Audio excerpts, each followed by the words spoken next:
Nous allons parler de la mise en tourisme de 145 territoires de la République démocratique du Congo.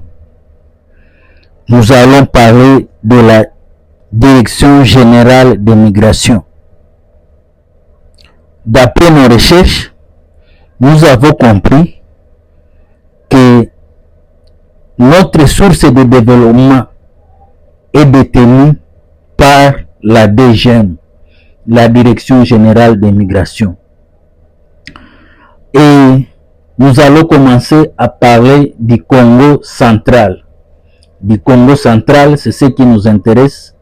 Nous allons éclairer la population qui se trouve là-bas au Congo central. Mais avant que nous puissions entrer en profondeur, vous devez comprendre les 5 principes que nous sommes en train de vous dire. Nous vous disons, 1, qu'il n'y a pas de territoire touristique, ce sont les hommes qui en font touristique.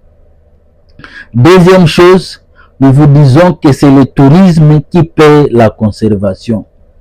La troisième des choses, nous disons, sans les touristes, il n'y a pas de tourisme. Ici, nous allons nous focaliser au tourisme international.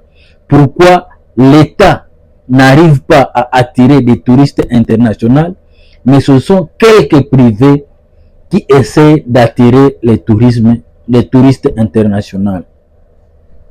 Troisième des choses, nous sommes en train de dire, avoir des potentiels touristiques ne fait pas de nous une destination touristique. Il y a des petits pays comme le Rwanda, Burundi, Tanzanie, qui n'ont pas de potentiel que la RDC a, mais ils ont beaucoup de touristes. Troisième des choses, nous allons parler, quatrième des choses, nous sommes en train de vous dire comment quitter la situation de 2 $ par jour à 30 $ par jour grâce au tourisme. C'est possible que nous puissions sortir de la pauvreté grâce au tourisme. Le cinquième principe que nous sommes en train de vous dire,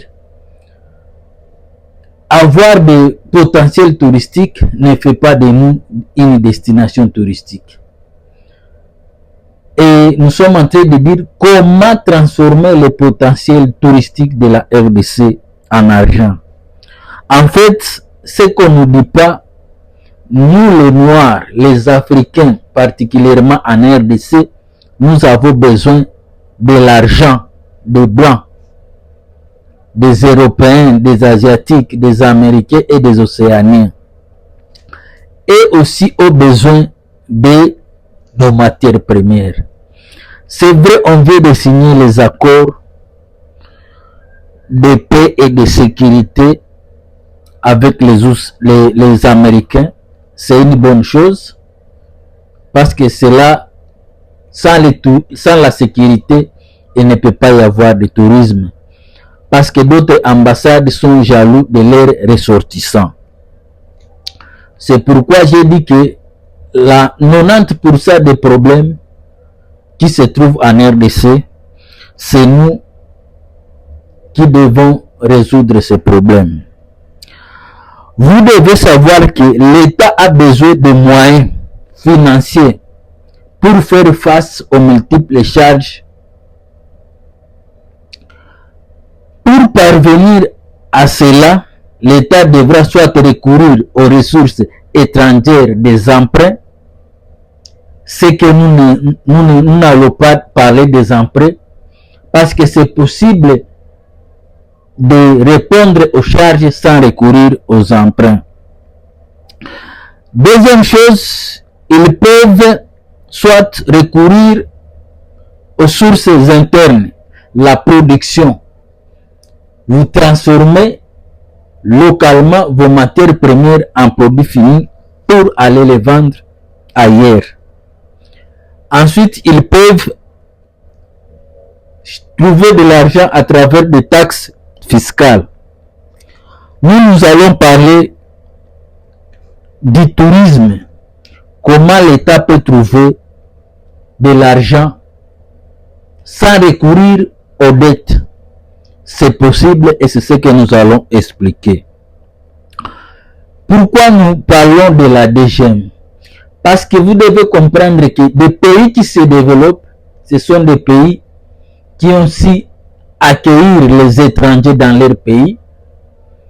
Ils ont su aider les gens à comprendre que le pays où ils sont, ce pays peut être la deuxième patrie pour eux. Et derrière ce qui se passe, il y a toujours le mobile financier.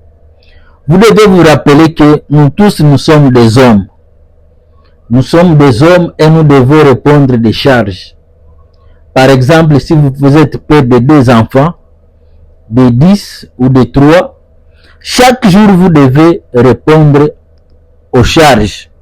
Les enfants qui sont entrés dans notre actuellement, ils n'ont pas besoin de savoir s'il y a le M23, et ils n'ont pas besoin s'il y a la guerre en RDC, et ils n'ont pas besoin de savoir si ça ne va pas.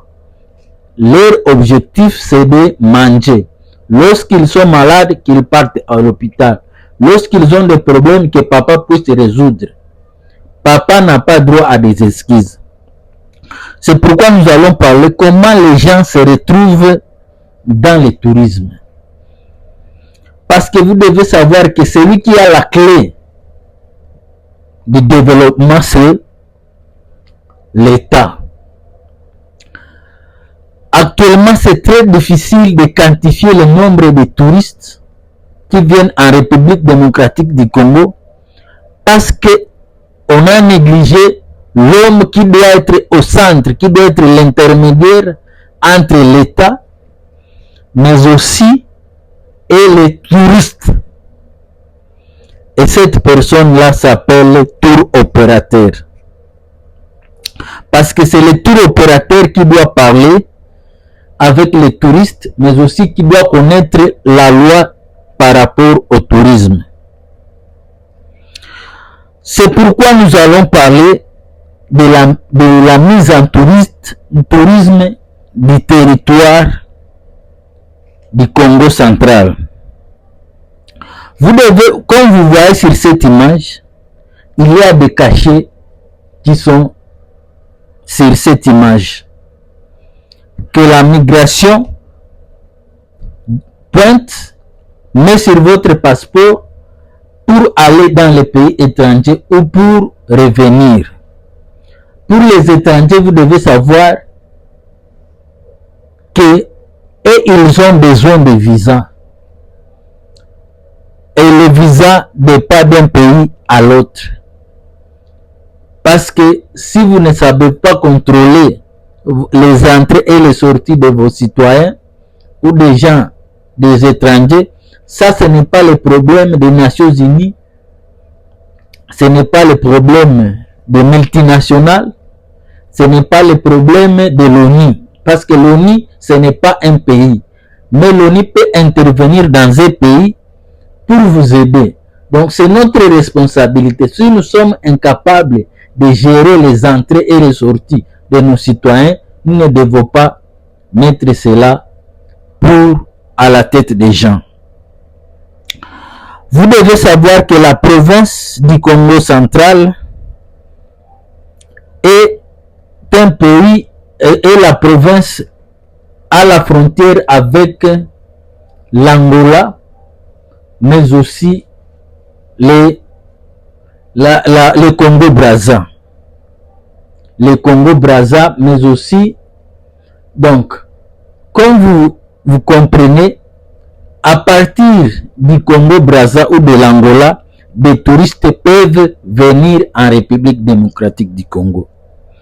D'après mes recherches, le visa de l'Angola coûte autour de $120 et le visa de la République démocratique du Congo coûte $350 à 500. Donc ce n'est pas le problème là-bas de chaque pays a ses principes, chaque pays connaît ce qu'il recherche. Mais vous devez savoir que la clé du développement de la République démocratique du Congo se trouve à la DGM. Merci de nous avoir suivis. Rendez-vous dans nos prochaines vidéos.